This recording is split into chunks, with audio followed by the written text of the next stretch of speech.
Welcome to Townsend's Parent Night on Positive Behavior Intervention and Support Systems. So this is all about positive behavior intervention and the supports. It's really a shift that it is, and often you'll get the answer that it's to make kids smarter. Yeah, to foster good study habits, encourage a love of learning, and help prepare them for those nasty standardized tests. But mental intelligence really isn't everything. If it were, there might be perfectly brilliant scientists and financial wizards out there dressing inappropriately to important meetings, robbing their own loved ones blind, or doing unsafe things on the roof of a moving vehicle. What it comes down to is that social behavior is every bit as important as growing those brain cells. You can rack up a whole wall full of fancy-sounding degrees, but if you don't know how to conduct yourself in the real world, well, you're going to have a rough time of it. And that's where PBIS comes in. First of all, since you're probably dying to know what that acronym stands for, well, here it is. Positive Behavioral Interventions and Support. Anyway, basically, PBIS is a framework that looks to work with young learners, instilling in them, from the get-go, the important concepts of respect, responsibility, reliability, safety, tolerance, and so on, so that they grow up to be emotionally and socially well-rounded individuals, rather than just walking, talking, brains on a stick. Although, that'd be kind of cool. All right, well, the program is preventative, meaning teachers and admins don't wait for kids to develop issues before they step in. It's all about taking raw, unmolded human beings and giving them the tools to do well in life, and hopefully to stay out of prison. PBIS works with administrators, parents, and teachers to form a community within schools, a network of concerned adults who are all on the same page when it comes to providing for their students' success. Because PBIS is so involved and hands-on, each school can tailor its program to its needs, focusing on the areas they deem most important. Maybe one school thinks tolerance is super important, but safety, they can take it or leave it, while their students will receive behavioral instruction when it comes to tolerance, provided they don't fall off the monkey bars and break a leg first. Needless to say, Schmuck's totally on board with all this stuff. We're big believers in a person's education being a holistic thing. You can't just take a child, jam their minds full of facts, and expect them to have it all. So the need for PBIS came about when we looked at families and the changing environment that our students are growing up in. We have a number of kids that are exposed to a host of risk factors, so the number of students at risk is increasing. You definitely have a shift from the nuclear family to extended families and grandparents raising their children or grandchildren. And then you have a host of students that are entering the school unprepared for the experience of schooling.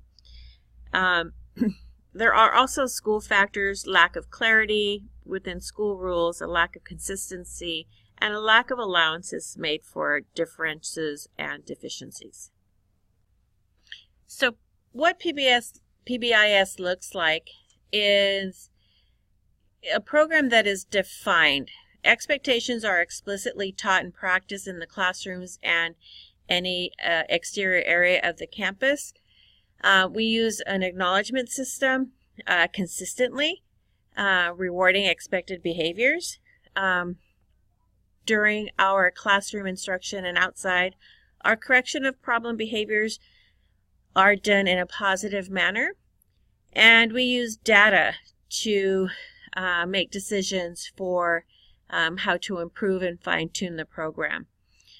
We do have a continuum of intensive behavior interventions, and our ultimate goal is to establish and maintain a positive school culture here at Townsend. PBIS includes a shift in thinking and in practice. It's a shift from a traditional punitive model, a reactive approach where we are punishing for behavior, to a positive and proactive approach where we are preventing problem behavior, teaching alternate desired behavior, and really emphasizing positive reinforcement of desired behavior for all students and not just those students who are at risk. So in order to establish the Tier 1 foundation, we have already taught universal expectations and behaviors to our students in order to foster the culture of positive feedback, in order to treat the whole child and not just academic needs. And then we have developed a site team. So our site team consists of these teachers. I am Ms. Carrillo. I am the facilitator of the site team, and we are also looking for a student and a parent to participate in our site team.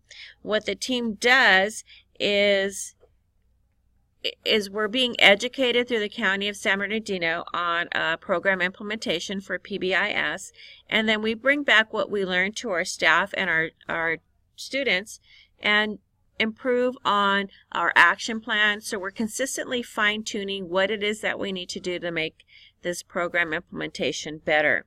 There are 8 steps in PBIS, and we've already started with the first 4. As we continue to learn, we will take the program forward and make improvements as needed and educate and train the staff and students as we go. So if you know of a parent or a student who is willing to join, let us know in the office. So beginning with the guidelines for universal and classroom expectations. These expectations must be consistent with school-wide behavior. So they must be observable. That is, that we can see that they are doing what we're asking them to do. They must be measurable, so we could actually count the occurrence of the behavior, so by either passing out tickets or by writing referrals and documenting behavior or discipline.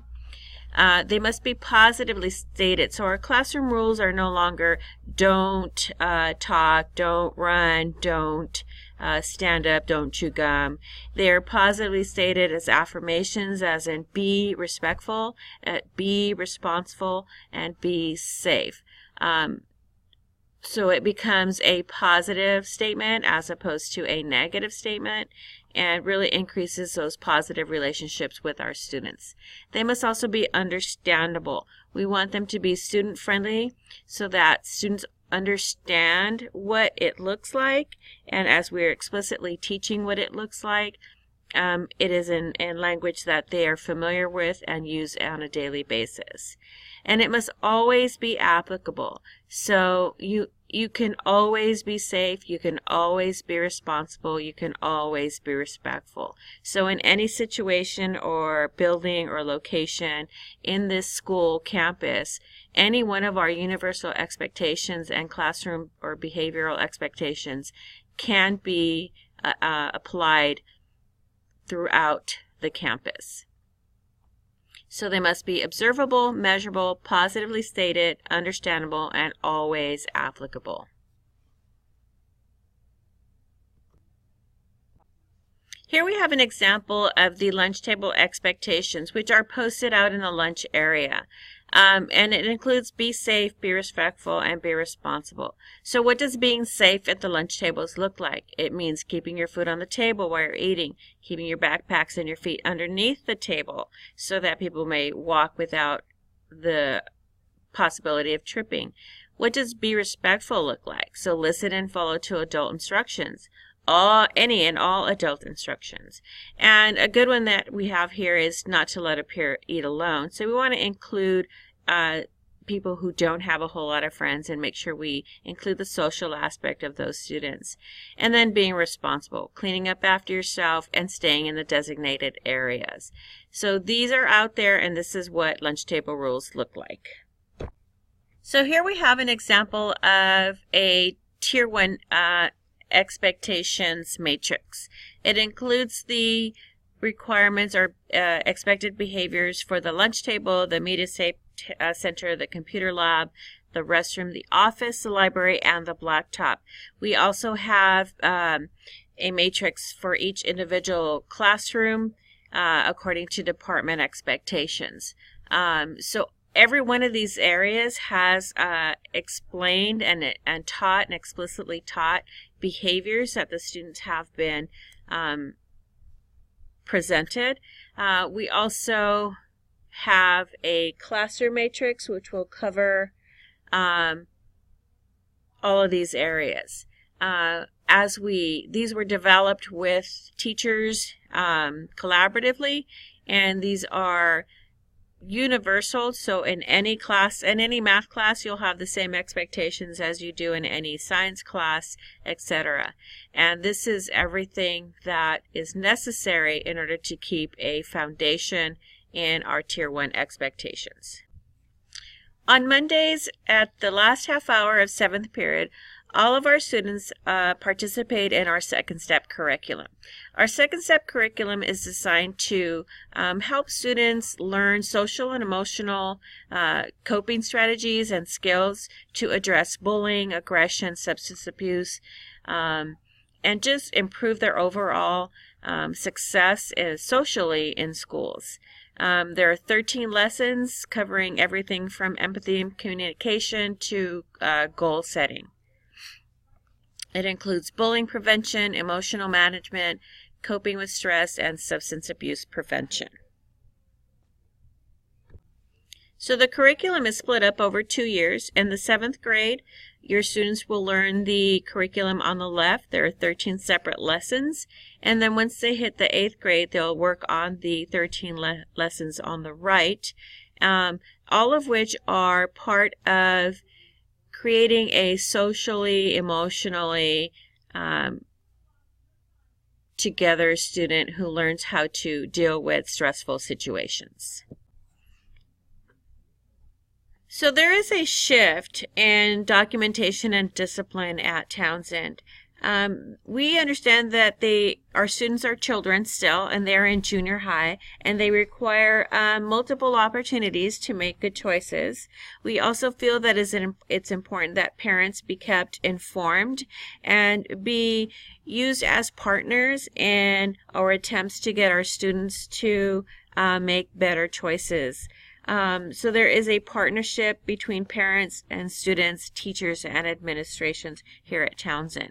Our goal is to open up a line of communication between teachers and families so that everybody's on the same page when it comes to our students' behavior, especially if it's problematic, but not just problematic. We'd also like to communicate good behavior as well. So this is a 3-part form, and these are flagrant violations. So if we have a student committing any one of these violations, they will automatically get a citation and a communication from the school, either through administration or the teacher themselves. So the white copy will go to the office and we will be able to document discipline that way. Yellow copy the parent will keep and the teacher keeps the pink. Our students are often given an opportunity to do some reflection on their behavior, and they will be completing self-check forms.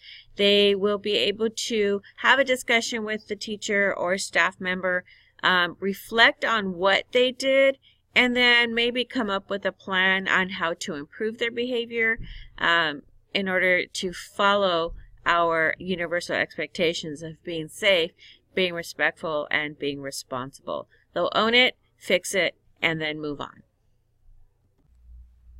Included in our PBIS is a new Townsend referral log. So this log is a creation our teachers will have that will include a request for parent communication. We're not looking to punish every infraction. Rather, we're looking to find the underlying cause for the behavior.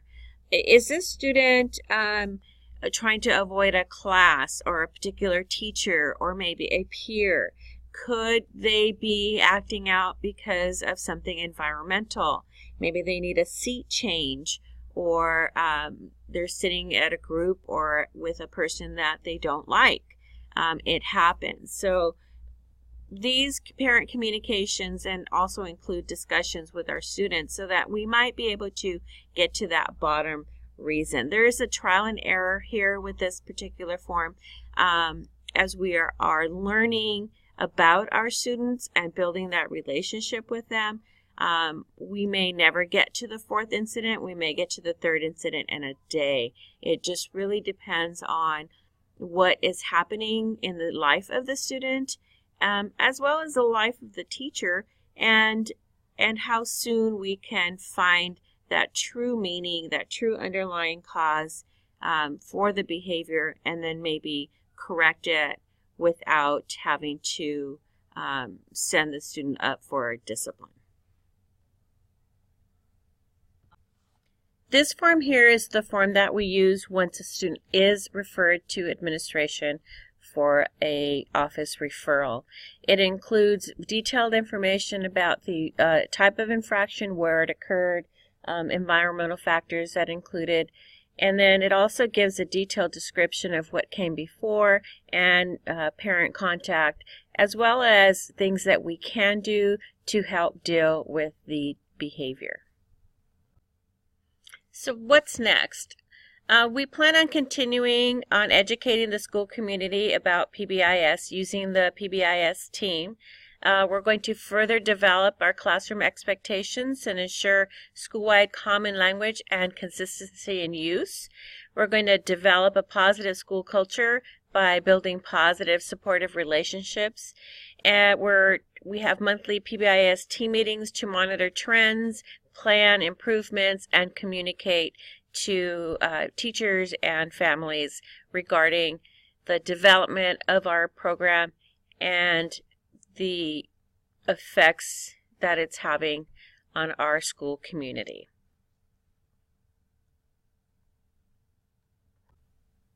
So this is a suggested tool that you can use at home. What we have learned is that kids and adults tend to speak a different language. Even though we're both speaking English, what one says may mean something totally different to the other.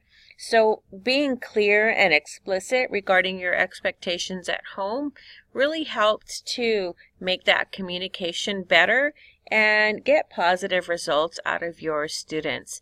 So this is just a tool that is suggested. We can definitely take PBIS home and develop a matrix that works for you depending upon what they need to do or what you require them to do at home. But just to make sure that our students are meeting expectations both at home and at school, and using the same type of system makes it easy and consistent for them. So other things that we can discuss is, while we're trying to increase our communication with the classroom teachers, it's important as parents that we are setting realistic goals and expectations. We don't want a student who has always struggled in math to have an A+. We need to really understand our students' abilities and skills and what they're willing to do, and make sure that those goals are appropriate as we set them for them. Another thing that we learned is that it takes 8 reminders to establish a behavior, but 28 reminders to reteach a learned behavior. So once you've learned to do something wrong, it is much easier to have learned it originally appropriately than it is to relearn a corrective behavior. Here at Townsend, we also have an acknowledgement system. They're called the Townsend tickets, and these tickets are given out to students who are demonstrating appropriate classroom behavior. So it's not necessarily students that are behaving poorly and then they do something right, we give them a ticket. We want to acknowledge all our students, especially students who always do the right thing. We don't want to leave those students out. We want to make sure that we are acknowledging everyone who is meeting our classroom school-wide expectations. And then it's important to really clearly state the expectations in advance so that our students know exactly what it is that we expect of them, and they know what they need to do to accomplish that. So we want to thank you for coming, and if you have any questions, be sure to ask an administrator or any teacher that you can get your hands on. Again, thank you very much for coming.